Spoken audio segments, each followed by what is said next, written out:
Great Nicobar project को NGT या national green tribunal के द्वारा ग्रीन सिग्नल दे दिया गया है और इसके विरुद्ध जो भी याचिकाएं लगाई गई थी उनको सबको खारिज कर दिया है। एनजीटी ने कहा है कि ये एक रणनीतिक दृष्टि से महत्वपूर्ण प्रोजेक्ट है। साथ ही जब इसको पर्यावरणीय मंजूरी दी गई थी तो इसमें पर्यावरण की सुरक्षा के लिए पर्याप्त प्रावधान किए जा चुके हैं। तो हमें देखना है कि ये प्रोजेक्ट है कहाँ, इसमें क्या क्या चीजें शामिल हैं और इसका क्या महत्व है। तो अगर इस प्रोजेक्ट की बात करें तो ये हमारे अंडमान निकोबार द्वीप समूह के दक्षिणतम द्वीप, जिसे हम ग्रेट निकोबार कहते हैं, वहां पर लगाया जाएगा। और ये जो ग्रेट निकोबार है ये सुमात्रा, इंडोनेशिया का जो सुमात्रा द्वीप है उसके बिल्कुल पास पड़ता है और उससे ये 6 डिग्री चैनल से अलग है और इस चैनल को हम ग्रेट चैनल भी कह देते हैं। और ये पास में इसके मलक्का जल संधि है और ये मलक्का जल संधि इंडियन ओशन को पैसिफिक ओशन से जोड़ती है। इसके साथ साथ इस मलक्का जल संधि से प्रति वर्ष 1 लाख जहाज गुजरते हैं और साथ में जितना भी विश्व में वस्तुगत व्यापार हो रहा है उसका लगभग 30% यहीं से गुजरता है और समुद्र से होने वाले जो ऑयल का जो ट्रेड है उसका भी 1/3 यहीं से होकर गुजरता है। तो बहुत ही महत्वपूर्ण जल संधि है और इसके जस्ट बिल्कुल पास में है हमारा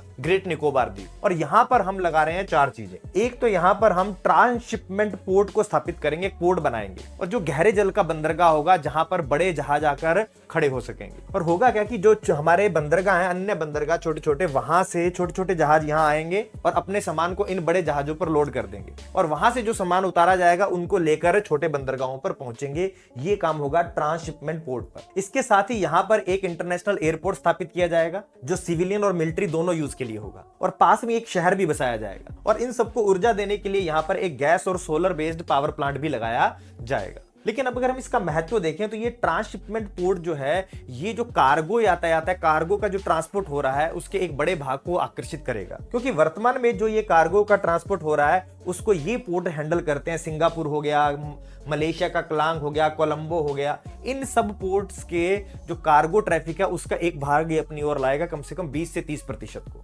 इसके साथ साथ ही हमने यहां देखा था कि ये देखो भारत की हिंद महासागर में पोजीशन को मजबूत करेगा। इस क्षेत्र में चाइना अपना प्रसार कर रहा है, अपने प्रभाव को बढ़ा रहा है, उसकी मोतियों की माला जो रणनीति है वो इस क्षेत्र में चल रही है। तो भारत उसको यहां पर, जब भारत अवस्थित होगा, उसको काउंटर करेगा और इस मलक्का जल संधि से जो भी आयात निर्यात हो रहा है, इससे जो भी ट्रेड हो रहा है या कोई मिलिट्री वेसल यहां से आ रहा है तो उसको ये सर्विलांस कर सकता है। भारत की समुद्री सुरक्षा के लिए भी बहुत महत्वपूर्ण है। तो इसका आर्थिक दृष्टि से भी महत्व है, साथ ही साथ इसका रणनीतिक दृष्टि से भी बहुत महत्व है।